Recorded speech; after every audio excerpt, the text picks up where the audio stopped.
Hello दोस्तों, मैं रमन शुक्ला। स्वागत है आपका रमन ला क्लासेस में। आज मैं बात करूंगा कि Allahabad university PG entrance exam का फॉर्म भरने के लिए कौन कौन से डॉक्यूमेंट चाहिए।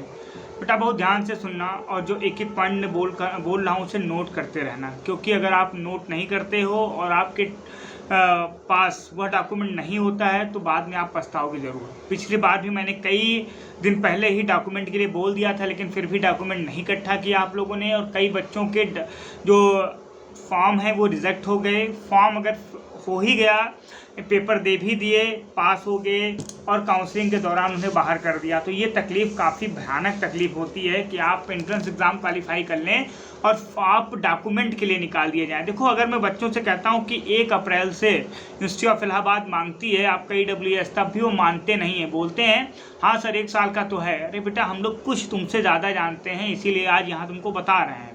तो अगर आप को मैं कह रहा हूँ कि 1 अप्रैल से आपका EWS सर्टिफिकेट होना चाहिए, तो 1 अप्रैल से EWS सर्टिफिकेट 1 अप्रैल से 1 अप्रैल आपके पास होना ही होना चाहिए। उसमें कोई भी इफ़ और बट नहीं लगेगा। ये बात बिल्कुल दिमाग में बैठा लो अपने। दूसरी बात स्टूडेंट्स, मैं कह रहा हूँ कि जो आपका कास्ट सर्टिफिकेट है, EWS तो कोई सेंट्रल और स्टेट नहीं होता, but caste certificate OBC SC ST का आपका सेंट्रल ही लेता है। सेंट्रल आपका डिस्ट्रिक्ट से बनता है, डिस्ट्रिक्ट से जाके आप बनवा सकते हो।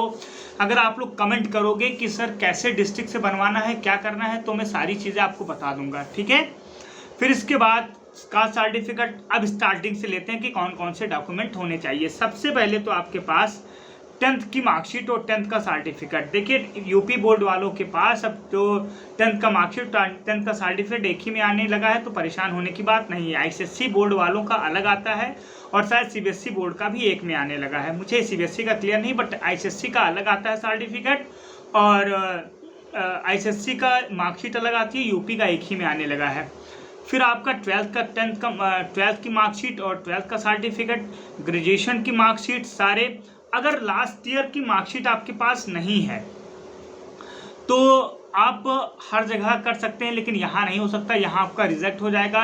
काउंसलिंग के टाइम पे आपका लास्ट ईयर की मार्कशीट आपके पास होनी ही होनी चाहिए। लास्ट ईयर की मार्कशीट के लिए कोई अंडरटेकिंग यूनिवर्सिटी ऑफ इलाहाबाद नहीं लेता है। इस बात को बिल्कुल आप दिमाग में बैठा लीजिए, बिल्कुल दिमाग से ये बात निकाल दीजिएगा कि अगर हमारा मार्कशीट नहीं है तो हम अंडरटेकिंग लगा देंगे, बिल्कुल ऐसा नहीं है। फिर हम बात करते हैं आपका EWS सर्टिफिकेट 1 अप्रैल से 1 अप्रैल तक। कास्ट सर्टिफिकेट OBC SC और ST का सेंट्रल लेवल का होना चाहिए। फिर माइग्रेशन के लिए, TC के लिए और करेक्टर सर्टिफिकेट के लिए आप लगा सकते हो अपना, अगर लगाना चाहो तो अंडरटेकिंग, इन सब के लिए लग सकता है। फिर आपका क्या होना चाहिए, फ़ोटो होना चाहिए और गैप ईयर अंडरटेकिंग कैसे लगेगा उसका एक PDF मैं आपको अपने टेलीग्राम चैनल पे दे दूंगा, तो टेलीग्राम चैनल को ज्वाइन कर लें। टेलीग्राम चैनल पे आपको लिंक भी प्रोवाइड होती है मेरे क्लास की, और सबसे बड़ी बात ये है कि उस पर मैं टाइम टू टाइम कुछ ना कुछ अपलोड किया करता हूँ।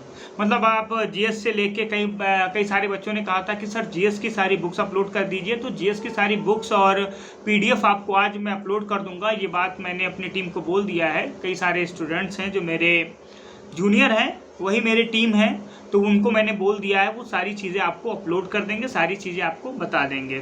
फिर स्टूडेंट्स, आपका एक एडमिशन फॉर्म हो जाएगा।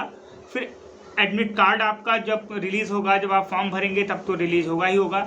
तो फॉर्म भरते टाइम आपके पास क्या होना चाहिए, 10th की सर्टिफिकेट, 10th की मार्कशीट, 12th की सर्टिफिकेट, 12th का मार्कशीट, आधार कार्ड और आपका ग्रेजुएशन की मार्कशीट्स। फिर आपके पास आपका जो माइग्रेशन TC, ये सारी चीज़ें होनी चाहिए।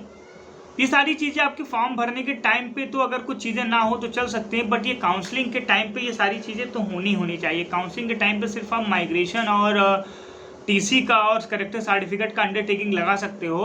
आप अगर चाहो तो मार्कशीट का अंडरटेकिंग लगा लो, तो यूनिवर्सिटी ऑफ इलाहाबाद इसे अलाउ नहीं करती। पिछली बार तक तो नहीं करती है, अब करे ना करे ये मुझे क्लियर गारंटी नहीं है। इस बार हो सकता है कि नियम कानून चेंज हो जाए यूनिवर्सिटी ऑफ इलाहाबाद के। अब ये हो गया। अब हम बात करते हैं कि काउंसलिंग के टाइम पे क्या होना चाहिए। काउंसलिंग के टाइम पे बस वही चीज़ें हैं, आपका एडमिट कार्ड होगा, आपका स्कोर कार्ड होगा, आपका फ़ोटो होगा, आपका आधार कार्ड होगा, बाकी सारी चीज़ें वही रहेंगी। और जो आपने सर्टिफिकेट लगाया है वो होगा। देखिए ये सारे डॉक्यूमेंट इसलिए फॉर्म में भरवाती है यूनिवर्सिटी कि आप फॉर्म भरते टाइम जो जो डॉक्यूमेंट लगाए वो लेकर आओ, बताओ कि हाँ आपके पास वो है। और एक बात और, आप भैया अगर जर्नल वाले हैं, फॉर्म भरते टाइम EWS टिक नहीं किया तो EWS सर्टिफिकेट आप बाद में लेकर वहाँ मत जाइएगा, नहीं वो मना कर देते हैं। फॉर्म भरते टाइम बिल्कुल ये बात ध्यान रखिएगा कि आप EWS सर्टिफिकेट को टिक जरूर करें, ठीक है।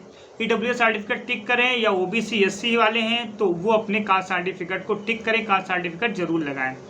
स्टूडेंट्स, अगर आपको ये वीडियो अच्छी लगे तो बने रहें रमन लॉ क्लासेस के साथ, और हमारे इंस्टाग्राम और टेलीग्राम चैनल को फॉलो कर सकते हैं क्योंकि इसका लिंक आपको डिस्क्रिप्शन बॉक्स में मिल जाएगा। धन्यवाद।